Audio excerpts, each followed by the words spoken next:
Poetry and literature.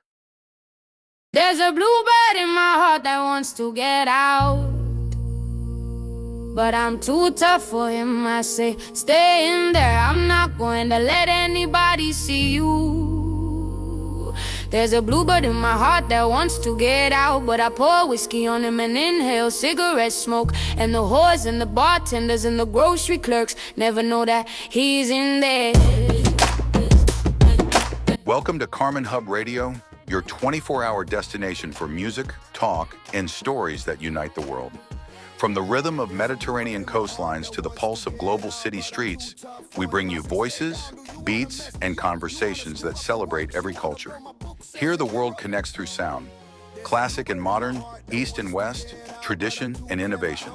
Him out at night sometimes when everybody's asleep. I say I know that you're there, so don't be sad. Then I put him back, but he's singing a little in there. I haven't quite let him die, and we sleep together like that with our secret. Whether you're tuning in for soulful world music, vibrant DJ mixes, or thought-provoking cultural talks, Carmen Hub Radio keeps your mind inspired and your heart moving.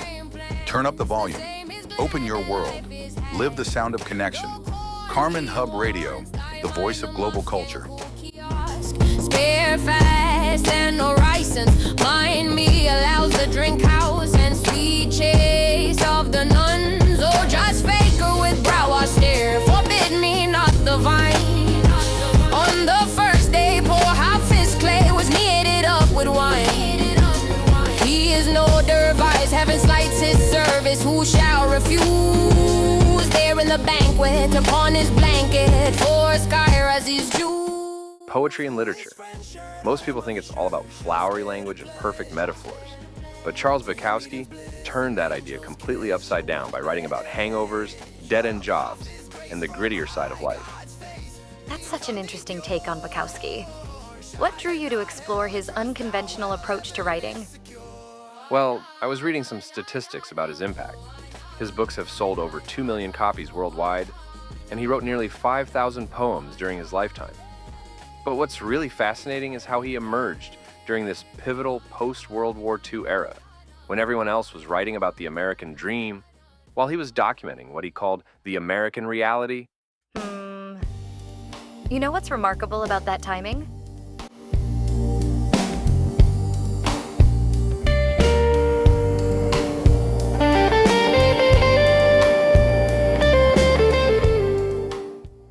The 1950s saw a huge rise in suburban living, with an 83% growth.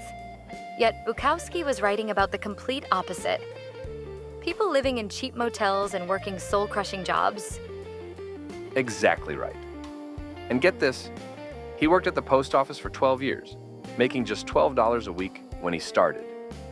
That experience really shaped his whole perspective. He wasn't some ivory tower intellectual. He was living the life he wrote about. The way he combined those real-life experiences with literary influences is fascinating. He was heavily influenced by European writers like Celine and Kafka. Oh man, absolutely. And the river wine was blues.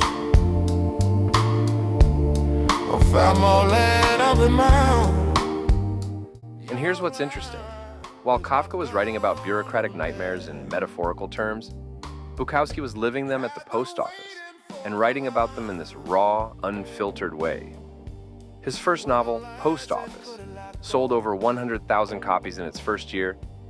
Pretty impressive for something so unconventional. That's incredible for a debut novel, especially considering how different it was from what was popular at the time. You know what's even more surprising?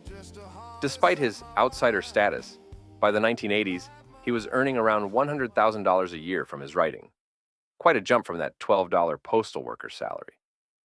But he still lived relatively modestly, saying that wealth hadn't changed his perspective on life.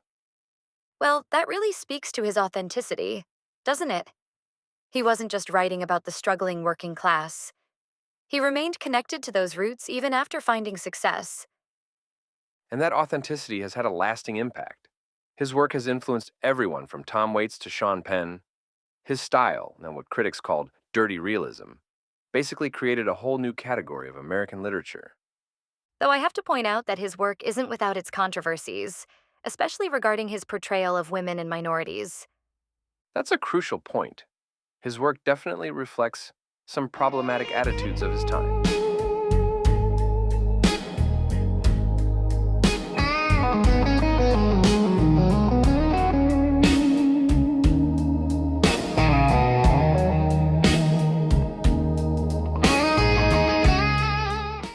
But what's interesting is how his influence has evolved. Modern writers have taken his raw, honest approach while leaving behind those dated perspectives. So what do you think makes his work still resonate with readers today? Well, look at the numbers. His social media following is still growing, with over 1.2 million followers on various platforms. I think it's because economic inequality and social alienation are still such relevant issues. When he writes about struggling to pay rent or feeling trapped in a dead-end job, that speaks to a lot of modern experiences. The timing of his resurgence is interesting too. His work seems to gain popularity during periods of social upheaval. Exactly. During the 2008 financial crisis, sales of his books jumped by 15%. And now, with all the economic uncertainty we're seeing, his work is finding new audiences again. He captured something universal about human struggle. And yet, through all that darkness, there's still this thread of hope in his work, isn't there?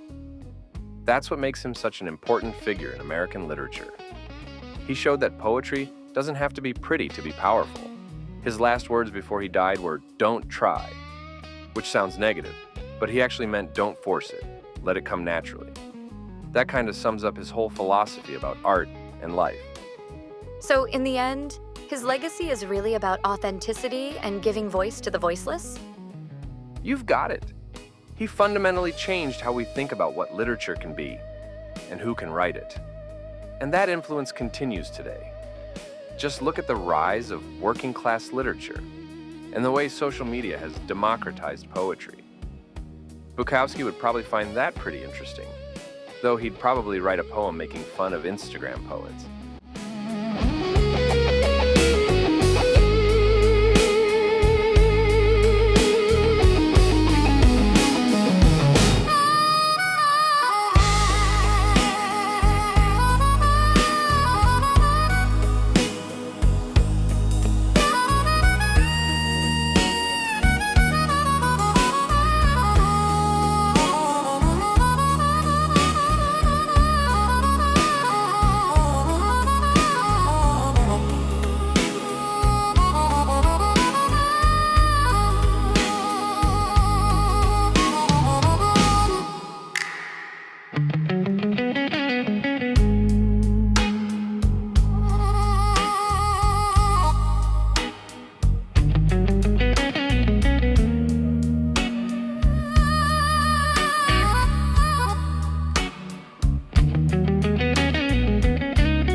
Welcome to Carmen Hub Radio, your 24-hour destination for music, talk, and stories that unite the world. From the rhythm of Mediterranean coastlines to the pulse of global city streets, we bring you voices, beats, and conversations that celebrate every culture.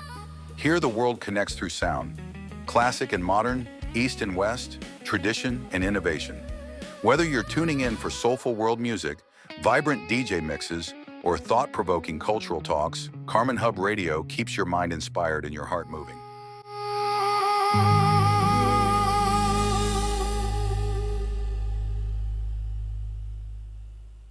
There's a bluebird in my heart that wants to get out, but I'm too tough for him. I say stay in there.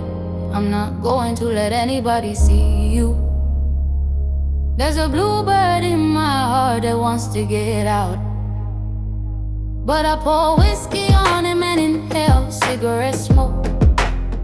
And the whores and the bartenders and the grocery clerks never know that he's in there.